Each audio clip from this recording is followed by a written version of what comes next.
All right, so we're just going to take a couple of minutes and we're going to go over the last slide that we had in class. All right, I'm going to go as quickly as I can through this just to answer each of the 10 questions. All right, so here we go. The first question is find f of 3. Okay, now remember the 3 has replaced the x because this is usually f of x. So what it's asking us to do is find f of x when x is 3. So we go to 3 on our graph and we go boop, boop, boop, boop, boop, boop, boop, boop, and we figure out that f of x, or the y value, is 5.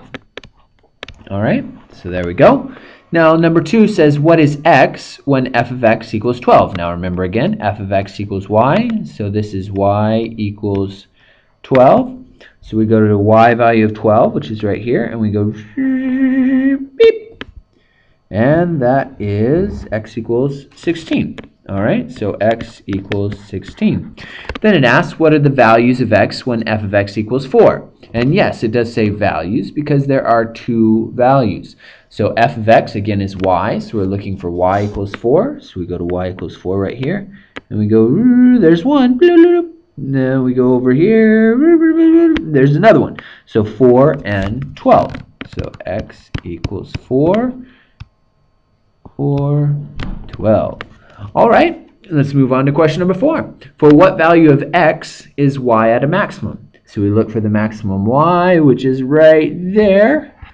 And it asks what is the value of x when y is at a maximum? And so the answer would be 20.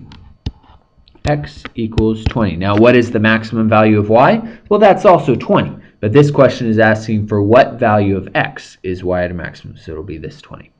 All right, what is the minimum value of y? We go to the lowest point, and the minimum value of y is, of course, 0.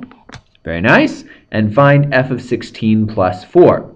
So again, f of 16, so f of x, so the x has been replaced by 16. So first we need to find the f of 16, because this should happen before the addition. So we'll go to x16, which is right here, and we find out that that is 12. So f of 16 is 12, and then we'll add 4, which is a total of 16.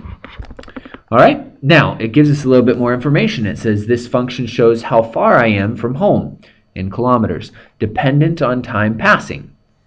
All right, so this tells us a couple of things. Number 1, it tells us what exactly is being related here, but it also tells us what's on the x-axis and what's on the y-axis.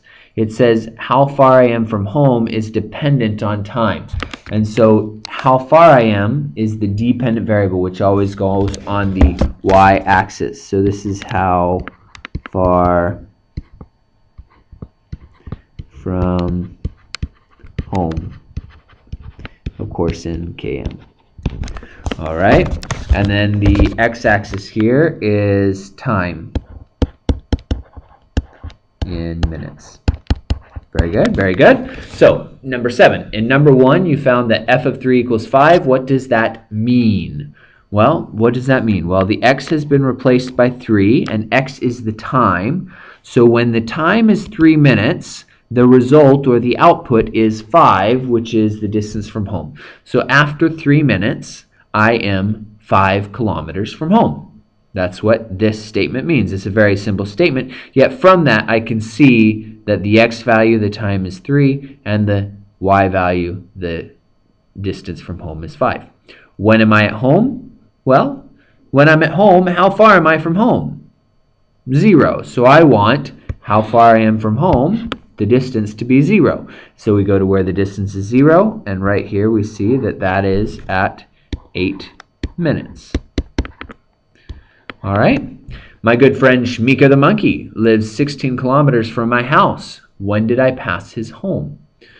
All right, so 16 kilometers from my house. So I'll go up to how far from home? 16. And I'll go over here. Whoop, whoop. So I actually passed Shmika's house twice. One of them is at 18 minutes. And the other one is right here at 24 minutes. Sweet. Last, what is the total distance I traveled during this 26 minutes? Well, this is distance, so I need to count up all the distance I travel. So from here to there, I traveled 8 kilometers because I went from 8 away to 0 away. And then I start going away from home and I travel up to 20. So I need to add on a 20 there. Okay, and then from 20 I come back to 14. So that's another 6. So I should add all those together. 8 plus 20 is 28 plus 6 is 34 kilometers is my total distance. All right, so hopefully you got those questions right. They weren't too bad. But yeah, do those in about 4 or 5 minutes. I did them pretty quickly and I'm talking through every single little detail. All right, so see you in class.